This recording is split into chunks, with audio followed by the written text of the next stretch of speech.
బడి అలజడి ఎన్రోల్మెంట్లో దిగజారిపోయిన బడులు చంద్రబాబు పాలనలో 17,99,876 మంది విద్యార్థులు చదువులకు దూరం అయ్యారండి. ఇదైతే నాకు చాలా మిగతా వార్తలన్నీ అట్లానే ఉన్నాయి కానీ ఇది మాత్రం చాలా ప్రమాదకరంగా ఉంది.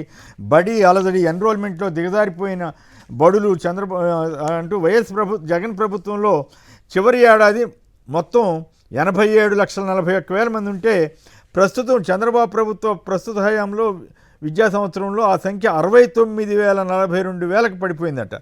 23-24లో ప్రభుత్వ పాఠశాలలో 41,75,000 మంది ఉంటే చంద్రబాబు పాలనలో ప్రభుత్వ పాఠశాలలో ఆ సంఖ్య 33,79,000కి తగ్గిందట.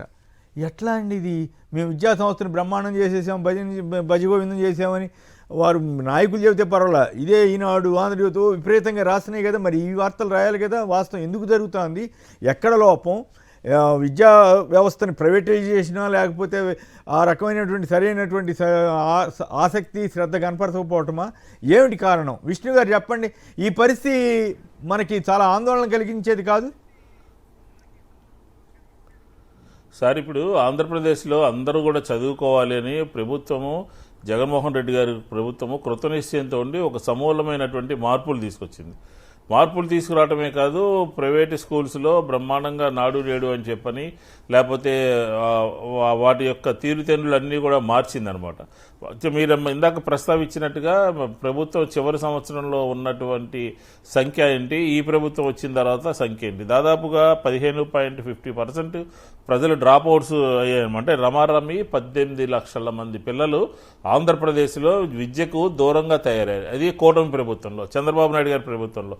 లోకేష్ విద్యాశాఖ మంత్రిగా ఉన్నటువంటి పోర్ట్ఫోలియోలో ఈ పరిణామాలు ఆంధ్రప్రదేశ్ ప్రజల్ని చాలా అలార్మింగ్గా అనమాట. ఏంటంటే ప్రతి ఒక్కళ్ళు చదువుకోవాలని ఒక లక్ష్యం పెట్టుకుని పనిచేసినటువంటి ప్రభుత్వం మాదైతే, ఎందుకంటే ఈరోజు చూడండి, సచివాలయం వ్యవస్థ ఉండేది గతంలో. ఆ సచివాలయం వ్యవస్థలో ఎవరన్నా డ్రాప్ అవుట్స్ వచ్చే ఎందుకు వచ్చారు ఏంటని విద్యాశాఖను, సచివాలయం వ్యవస్థ, అలాగే టాస్క్ ఫోర్స్ లాగా రెవెన్యూ కలెక్టర్ ఆధ్వర్యంలో అన్నీ కూడా కలిసి ఆ పిల్లల దగ్గరికి వెళ్ళి ఏదైనా ఊరు మారితే ఎక్కడికన్నా వెళితే మళ్ళీ అక్కడ దగ్గరలో ఉన్నటువంటి స్కూల్స్లో చేర్పించి ఆ డ్రాప్ అవుట్స్ని నివారించేటటువంటి వాళ్ళం. అలాగే సిలబస్లో కానీ, నాడు నేడులో కానీ, అలాగే ఫీజు రీఎంబర్స్మెంట్ కానీ, లేకపోతే విద్యా దీవెన, వసతి దీవెన కానీ, ఇట్లాగా ఎక్కడ స్ట్రెంగ్తన్ చేసుకుంటూ వచ్చారు జగన్మోహన్ రెడ్డి గారు. చదువుకుంటేనే ఆంధ్రప్రదేశ్ బాగుపడుతుంది, చదువుకుంటేనే కుటుంబాలు బాగుపడతాయి, విద్య ద్వారానే దారిద్ర్యాన్ని నిర్మూలించవచ్చు అని చెప్పని ఒక దృఢమైనటువంటి ఆలోచనతో ఆయన పనిచేస్తే 8 క్వార్టర్స్ పెండింగ్ ఉన్నాయండి. 5,700 కోట్ల రూపాయలు డబ్బులు పెండింగ్ ఉన్నాయి, కాలేజీలకు ఇవ్వలేదు. అలాగే స్కూల్స్, నాడు నేడులో అన్ని స్కూల్స్ కూడా అయిపోయినాయి. ఈ మధ్య కలెక్టర్ల సమావేశంలో చీఫ్ మినిస్టర్ గారు అడిగితే కలెక్టర్లు చెప్పారంట, రాష్ట్ర బడ్జెట్ నుంచి కాదు, ప్రజల దగ్గర నుంచి వసూలు చేసి ఆ పనులు చేస్తాము అని చెప్పని. ఎప్పుడు ప్రజలు ఇస్తారు, ఎప్పుడు ఆ పనులు పూర్తవుతాయి, ఎప్పుడు వినియోగంలోకి వస్తాయి? చాలా ఘోరంగా ఆంధ్రప్రదేశ్లో విద్యా వ్యవస్థ తయారైపోయింది. దానికి లోకేష్ గారు ప్రభుత్వమే కారణం, దృష్టి పెట్టట్లేదు. అది కూడా కాకుండా మనం బ్యాగులు ఇస్తాము, ఒక నాసిరకమైనటువంటి బ్యాగులు ఇచ్చారు, ఇప్పుడు చిరిగిపోతున్నాయి, పుస్తకాలు చిరిగిపోతున్నాయి, కోడిగుడ్లు కూడా చాలా సైజు తగ్గిపోయి తినటం లేదు. అది జగన్మోహన్ రెడ్డి గారు అలా కాదు, ఒక ప్రత్యేకమైనటువంటి శ్రద్ధ తీసుకుని ఏ రోజు ఏ రకమైనటువంటి ఫుడ్ ఇవ్వాలి, పోషకాలు ఏ రకంగా ఉంటాయని చెప్పని రోజుకు ఒక కార్యక్రమాన్ని తీసుకుని చేసేటటువంటి వాళ్ళు అనమాట. ఎందుకంటే ఓవరాల్గా ఈరోజు ఒక పత్రికలో వచ్చినటువంటి వార్త చూస్తే విద్యకి ఆంధ్రప్రదేశ్లో సామాన్యులు, మధ్యతరగతి వర్గాల వారు, పేద పిల్లలు దాదాపు 18 లక్షల మంది దూరం అవుతున్నారు అని చెప్పి స్పష్టంగా రికార్డులన్నీ చెప్తా ఉన్నాయి. దీని మీద ప్రభుత్వం స్పందించాలి, దీని మీద ప్రభుత్వం చర్యలు తీసుకోవాలి. అంతే తప్ప అంతా బాగుంది అని అంటే, నిన్నే ఉపాధ్యాయులు గుంటూరులో అనుకుంటా పెద్ద ర్యాలీ చేశారు. మీ విధానాలు సరిగా లేవు, మీ యొక్క పరిపాలన సరిగా లేదు, విద్యా వ్యవస్థలో లోపాలు ఉన్నాయి అని చెప్పిన ఒక ఉపాధ్యాయులే పెద్ద ఎత్తున ర్యాలీ చేసినటువంటి పరిస్థితి మనం చూస్తూ ఉన్నాం. కాబట్టి మా ప్రభుత్వంలో నాడు నేడులో కానీ, ఇతర విప్లవాత్మకమైనటువంటి మార్పుల విషయంలో కానీ ప్రభుత్వం ప్రత్యేకమైనటువంటి శ్రద్ధ. ప్రభుత్వం ఎప్పుడు కూడా, జగన్మోహన్ రెడ్డి గారు ఎప్పుడు కూడా ఈ కార్యక్రమాల్ని పర్యవేక్షిస్తూ ఎక్కడ లోపాలున్నా, ఎక్కడ పత్రికల్లో వచ్చినా, ఎక్కడ పబ్లిక్ రిప్రజెంటేటివ్స్ చెప్పినా దాని మీద యాక్షన్ తీసుకునేవాడు. కానీ ఈరోజు అదేమీ లేదు. నాడు నేడు కుంటుపడిపోయింది. విద్యాలయాలన్నీ కూడా అలాగే ఉన్నాయి 2 సంవత్సరాలుగా. పనిచేయాల్సినటువంటి ప్రభుత్వ యంత్రాంగం నిశ్చేష్టంగా మారిపోయింది. సచివాలయ వ్యవస్థ లేకపోవడం మూలంగా విద్యార్థుల్ని డ్రాప్అవుట్స్ని నివారించలేనటువంటి పరిస్థితి నెలకొంది. ఆంధ్రప్రదేశ్లో విద్య దూరం అయిపోయింది అని చెప్పచ్చు మనం. రైట్, నిజంగానే చాలా ఆందోళన కలిగిస్తున్న అంశం కదా ఇంద్రనీల్ గారు. సార్ 18 లక్షల్లో 8 లక్షల మంది, సరాసరి 8 లక్షల మంది కేవలం ప్రభుత్వ పాఠశాలల నుంచి డ్రాప్అవుట్స్ అయ్యారు.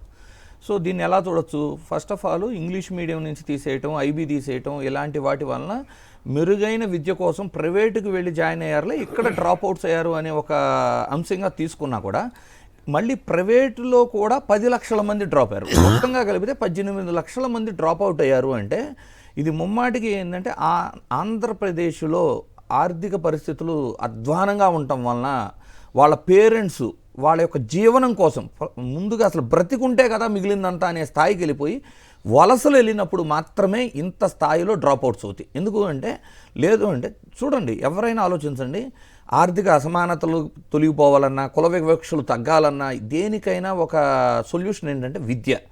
ఈ ఎవరు దొంగిలించలేని స్థిరాస్తి లాంటి ఒక ఆస్తి ఏదన్నా ఉంది అంటే విజ్ఞానం. అది విద్య ద్వారా వస్తుంది అని నమ్మి జగన్మోహన్ రెడ్డి గారు తీసుకొచ్చిన ఆ సంస్కరణలు మీరు నాడు నేడు స్కూళ్ళల్లో, డెవలప్ అయిన స్కూళ్ళల్లో అడ్మిషన్స్ ఫుల్ అయినాయి అని ఎన్నో స్కూళ్ళకు బోర్డులు పెట్టినవి మనం గత ప్రభుత్వ హయాంలో చూసాం. అలాంటిది ఈ రోజున ఏమైపోయిందంటే కేవలం ఇదేదో ప్రభుత్వ పాఠశాలల్లో మాత్రమే డ్రాప్ అయితే, మేబీ ప్రభుత్వ పాఠశాలలో ఉద్దేశపూర్వకంగా వీళ్ళు ఇంగ్లీష్ మీడియము అంటే పేదలు ఇంగ్లీష్ చదవకూడదు అనే పదే వీళ్ళు పోరాడిన తీరుంది చూసారా.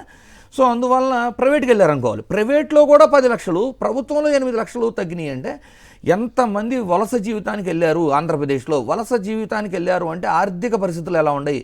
ఇలాంటి పరిస్థితులు ఉన్నప్పుడు రాష్ట్రం వెలిగిపోతుంది అని చెప్పుకుంటూ సూపర్ 6 సక్సెస్ అనుకుంటూ విజయవంతం అయిపోయింది, రాష్ట్రం వెలిగిపోతుంది అనుకుంటూ సంబరాలు చేసుకుంటున్నారు. చూడండి, మనం సిగ్గుపడాల్సిన పరిస్థితి. 18 లక్షల మంది విద్యార్థులు డ్రాప్అవుట్స్ అయ్యారు అంటే మన లిటరసీ రేట్స్ తగ్గుతున్నాయి అంటే నిజంగా ఇప్పుడు అవుతుంది సార్. ఒక బీహార్ లాంటి ఒక రాష్ట్రంగా ఆంధ్రప్రదేశ్ ఇప్పుడు తయారవుతుంది.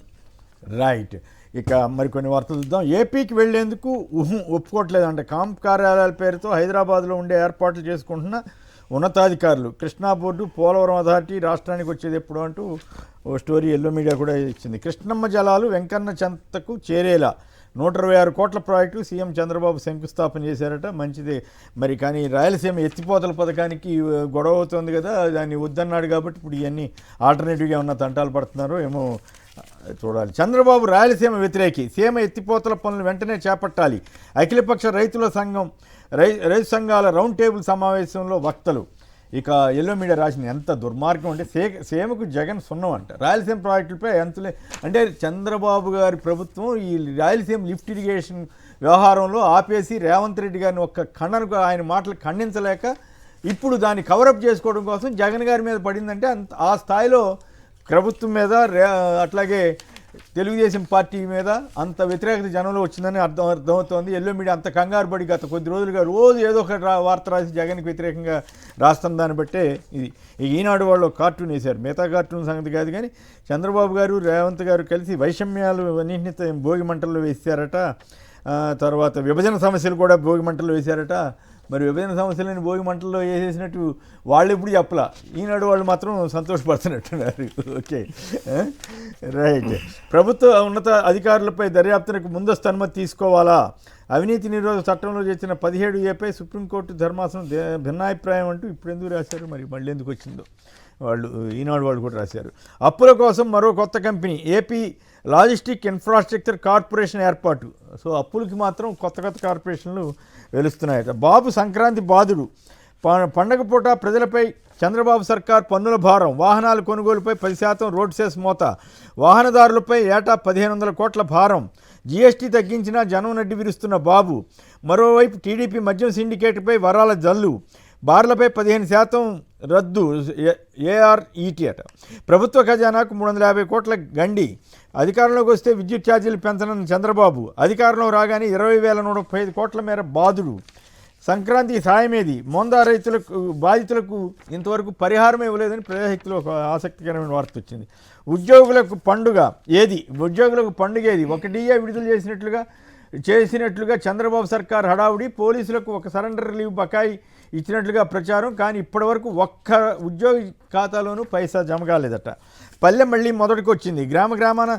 గ్రామాల్లో సంక్రాంతి సందడి అంతంత మాత్రమే. ఏ పంటకు గిట్టుబాటు ధర లేక అల్లాడుతున్న రైతులు, మరోవైపు భగ్గుమంటున్న ఎరువులు, పురుగు మందుల ధరలు, యూరియా కోసం క్యూ లైన్లు. చెప్పులు కూడా పెట్టుకున్న సన్నివేశాలు వస్తామని చూడటానికి. ప్రజలకు కాదు, చంద్రబాబుకే సంక్రాంతి కానుక. స్కిల్ స్కామ్ కేసు ఎత్తివేయించుకోవడం ప్రజాస్వామ్యానికే ప్రశ్నార్థకం అంటూ మాజీ మంత్రి కురసాల కన్నబాబు చేసిన వ్యాఖ్య. సంక్రాంతి జనానికి కాదు, కేసు ఎత్తివేయించుకున్న చంద్రబాబు గారికి అని చెప్పి ఆయన వ్యాఖ్యానించారు. వీటి మీద చర్చలోకి వెళదాం.